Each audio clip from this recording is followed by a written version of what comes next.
Men are told to study two things, the Bible and their wives. Why? Both are difficult to interpret. Dr. Tony Evans talks about how men can improve the emotional atmosphere of their home. The husband is the thermostat. She is the thermometer. Don't expect a summer wife if you bring home winter weather.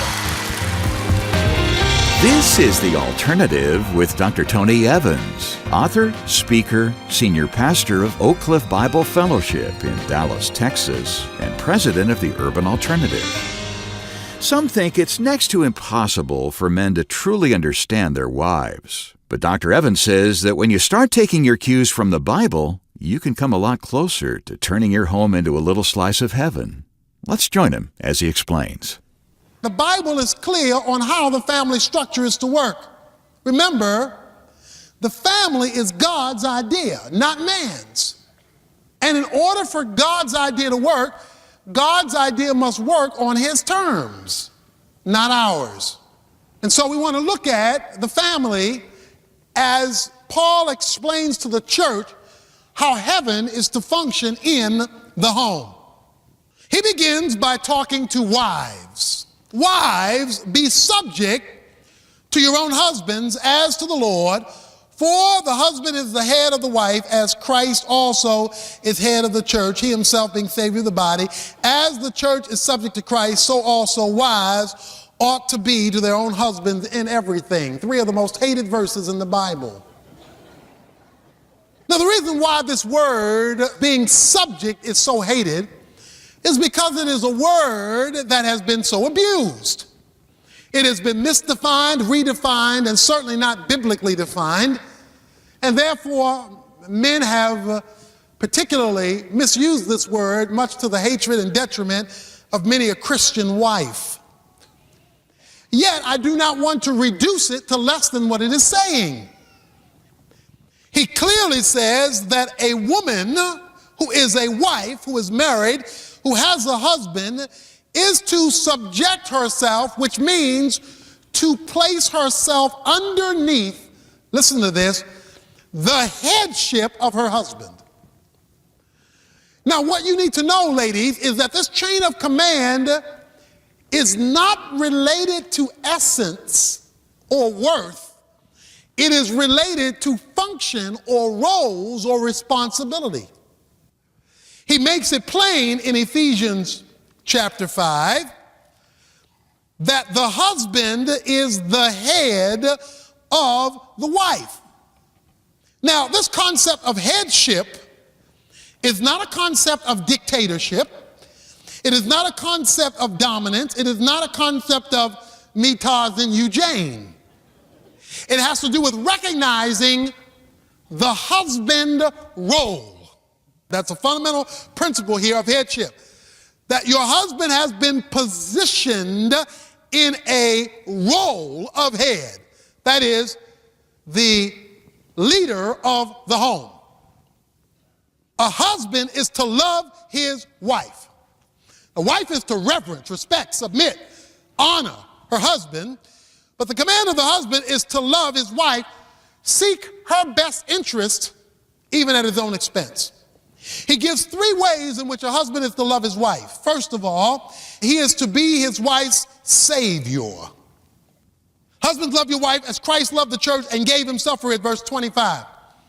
What did it cost Christ to love the church? It cost him his life. So what must you do to love your wife? Die to self. And that's the worst kind of death there is.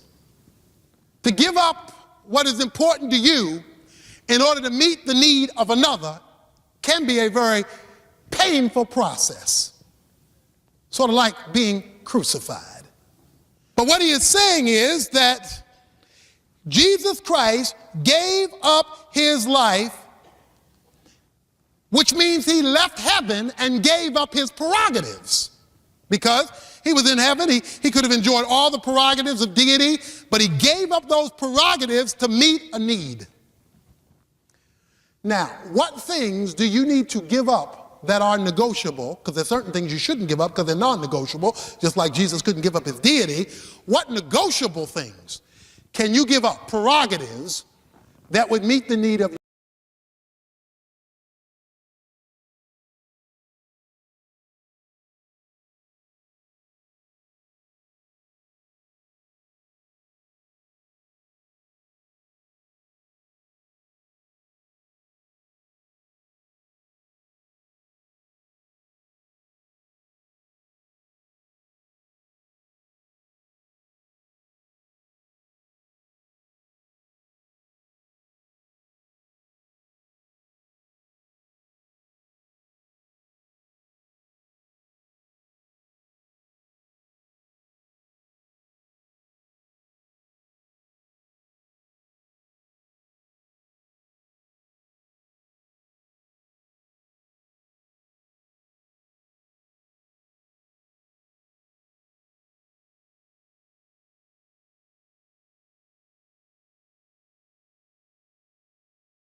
Okay? And after she takes off the makeup, she removes the weave. Now we got more problems. All right? This little quiet lady now wants to talk all the time. You know, why don't you communicate with me? Right? All right? You didn't have all this. You didn't have to go through all this. Well, gentlemen, all that was there all the time. Okay? This woman you married is the sum total of her experiences, you know, good and bad. If she was raised by a domineering mother, some of that rubbed off on her. If she was raised by an insensitive father, some of that rubbed off on her. Why? Because women have been built with an emotional magnet that picks up a lot of that. And while men pick up things too, the job of the husband, unlike the wife, is to be the sanctifier. So she brings all that into the marriage, and you find out, particularly the first year, that's why the first year is so rough, that you got into more than you bargained for. It is now time for the sanctifier to step up to the plate. And your job as sanctifier is to say, okay, this is what my wife is like. Let's say she has these 20 characteristics. Let's say 10 of them are really not how she is to be as a Christian wife and mother. The question on the floor now is, not get rid of her because she hasn't met your qualifications. The question on the floor is, what must the sanctifier do to sanctify the one needing sanctification? Because the husband is the sanctifier of the wife. Christ cares for us in our imperfections. And men, what Christ is letting us see and what we have to go through with our wives is what he has to go through with us. And we have a lot to be desired as far as Jesus is concerned. But he does not divorce us because we keep messing up. He keeps the process of sanctification going. Yes, it's tiring. Yes, it's difficult. Yes, it can be traumatic. But so are a lot of things in life that are your responsibility. It is a responsibility. Because he wants you to be like Christ. And yes, it can be a riveting shock to go into all of the realities of marriage.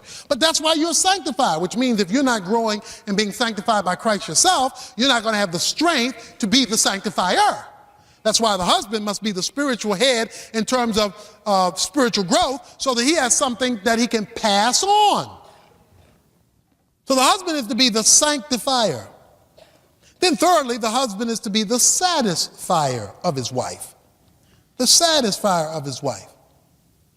Verse 28, husbands are to love their own wives as their own bodies. He who loves his own wife loves himself. No one ever hates his own flesh, but nourishes and cherishes it just as Christ also does the church. The satisfier. We are the ones who take the lead in the meeting of needs. To put it in simple terms, what Paul is saying is whatever you do for you, make sure you do for her because she is an extension of you. In fact, what he is saying is, when you do it for her, you've done it for you. So that, listen to me now, men, when you don't do for her that which meets her need, you have denied yourself something from God. Did you? I don't know if you heard that. When you deny her needs, you've denied yourself your needs. Because when God looks at the two of you, he doesn't see two anymore. He sees one. And that's why I was talking about these two different checkbooks and all this division that's happening in all these homes, going in two different directions. That's chaos. Because you're not pulling toward one flesh. You're pulling away. And whenever you tear your flesh, that's painful. The Bible says that the man who does not meet the needs of his wife, his prayers are hindered. 1 Peter 3:7. Which means God won't bless you apart from her because he only sees one thing now. He doesn't see two things. He sees one thing. So if you're not meeting the legitimate needs, I'm talking about legitimate needs of your wife, through love, then you are denying yourself God. So you say, I've been praying about this thing for a long time and God hasn't answered yet. Well, the question on the floor is, how are you taking care of your needs of the other part of your flesh? Because that is you.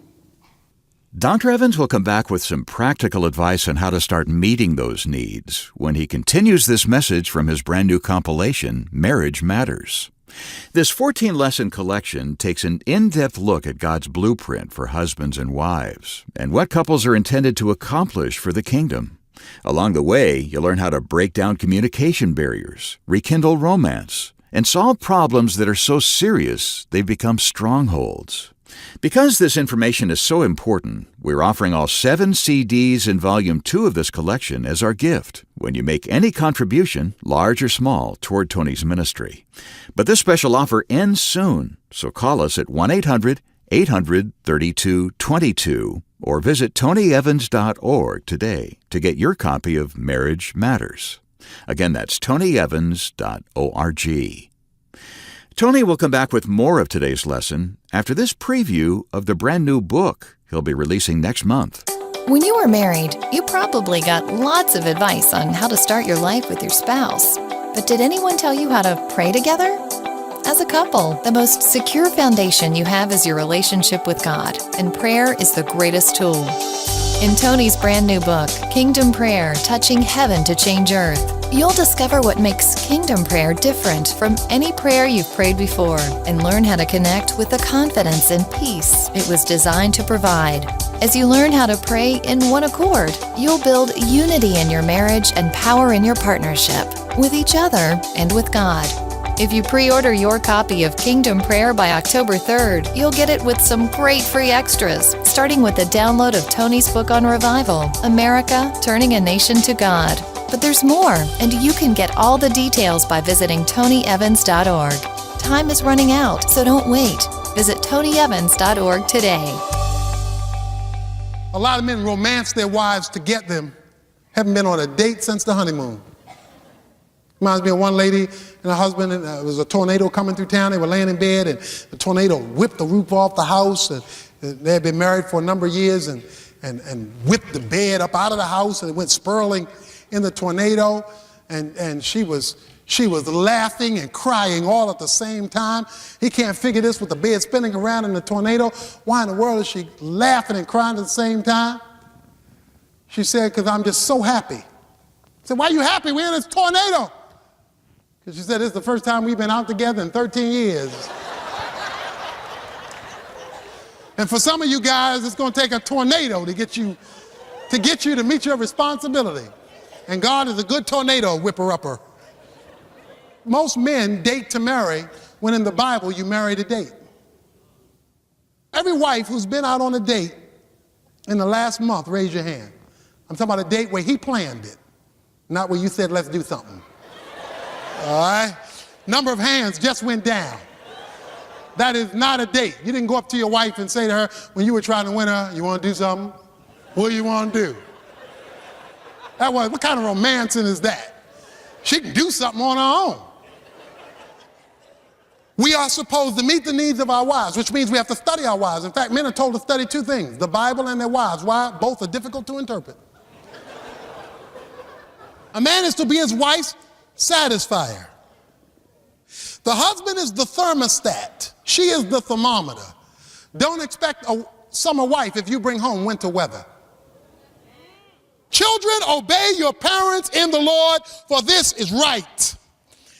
Honor your father and mother, which is the commandment with promise that it may go well with you, that you may live long on the earth. Children are called to obedience. We live today in the adultification of children. This madness that you're seeing going on today in our world is the result of children who are becoming adults far too early. Children are children. Children's job, verse 1 says, is to obey. The concept of obey means to listen underneath of, meaning listening under, which has the idea of hearing and doing what you're told. He gives reasons for this. First of all, because you're Christian children, you're in the Lord. So it's the Christian approach. Secondly, because it is right. It is the order of things. It is the natural order for children to obey their parents. Thirdly, it is a command to honor, love, respect. Verse 2, honor your father and your mother. That involves obedience, but it also involves love and care of children toward parents. There used to be a time when a child would talk to an adult, and there would be a handle on the name, Mr. or Mrs. Aunt or uncle, not hey Joe or John, especially smaller children. Honor, lift it up. Even Pastor Timothy was told to honor the older men in the church as fathers and the older women in the church as mothers. That's where the tradition came from, calling the older women mother so-and-so. It meant honor. Israelites who disrespected their parents could lose their lives. The other thing is that it brings blessing. He says in verse 3 that it may go well with you and that you may live long on the earth. Children who honor, love, respect, reverence, and care for their parents are blessed with a better quality of life and a better quantity of life. Quantity and quality. So when a child relates properly to his parents, God is free to work properly with that child. If you, even as an adult, if you're not living under their house, then you don't have to obey their rules, but you still have to honor their position. Yeah, but you don't know what my father did to me. Well, he did something right. You're here. You must still honor his position even if you don't like his person. I don't like my mother. I don't like my father. That's fine. We're not talking about liking them. We're talking about honoring them. You must honor them or hold them up in high esteem because of who they are. Fourthly, the role of parents. Verse 4. Fathers. Why? Because he's the governmental head of the home. Doesn't exclude mothers. He's just talking to the head. Because in Rome, boy, the fathers were everything. He says, fathers, do not provoke your children to anger. My son, whenever he calls me from college, whenever he wants money, and I say no, he quotes this verse. He says, Daddy, the Bible says don't provoke your children to anger. I said, I don't think that's the right interpretation of this verse. The concept here is to not put your kids in a position where you're unnecessarily bringing them pain and anguish. To not put your children in a position where you're hurting them when you shouldn't be. Don't provoke them. Don't tick them off to tick them off. They are sensitive, they're developing. So there's enough in a child's life that you have to deal with that needs dealing with. Don't create stuff. Don't create problems for your children. Unrealistic expectations. Wanting them to do what you didn't do when you were growing up, and they become the fulfillment of your dreams rather than God's will for them. Criticism can provoke them to anger because it's constant, never affirmation. Rather, bring them up. That's the word for nurturing. Nurture them in the discipline and instruction of the Lord. Now, this doesn't mean Bible studies 8 hours a day, 7 days a week.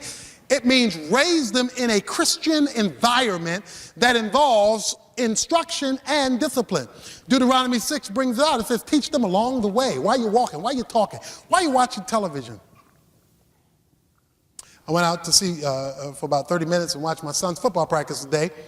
And so his team came off while another group went on. And we were talking, and some of the guys have some rituals that they do in the locker room, like throw salt over their shoulder before a game, and they would tell my son about it. And I just simply said, well, when they talk about their rituals, tell them that you pray. Now, that wasn't a Bible study on prayer, but it was using a natural event to reinforce a biblical principle. So you can be teaching all the time, even when you're not formally in Bible study. So it's an environment of nurture, an environment of development and growth for the child. That involves discipline. What is discipline? Breaking your child's will without damaging their spirit. That's discipline. You have to control the will. When they say yes and you say no, they need to know who's in charge here. And we have too many kids running too many households. They don't tell you when they're coming in, you tell them when you want them in. And the consequences for not doing it.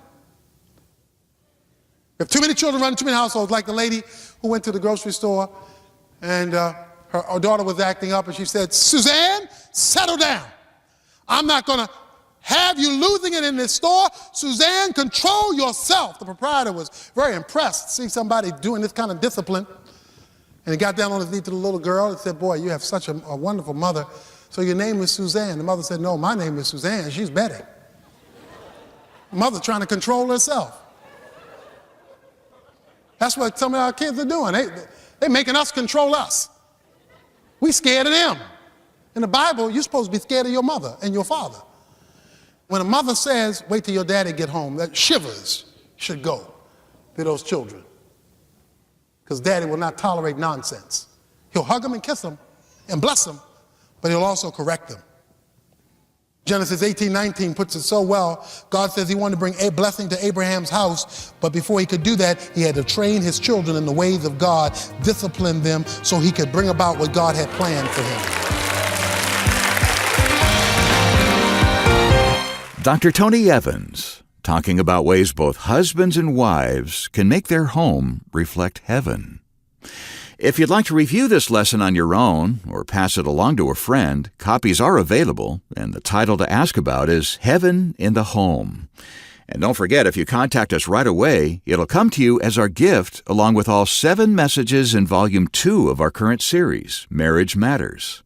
All we ask is that you include a donation of any size to help keep Tony's teaching on this station. You can make all the arrangements by calling our resource request line at 1-800-800-3222, where staff members are manning the phones day and night. Again, that's 1-800-800-3222. Or just go online and visit tonyevans.org.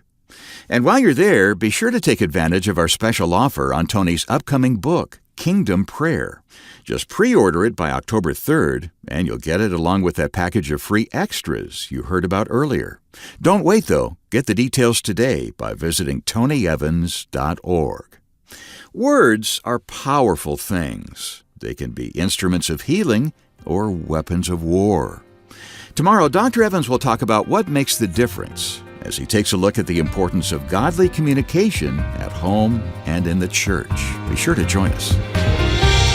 The Alternative with Dr. Tony Evans is brought to you by the Urban Alternative and is made possible by the generous contributions of listeners like you.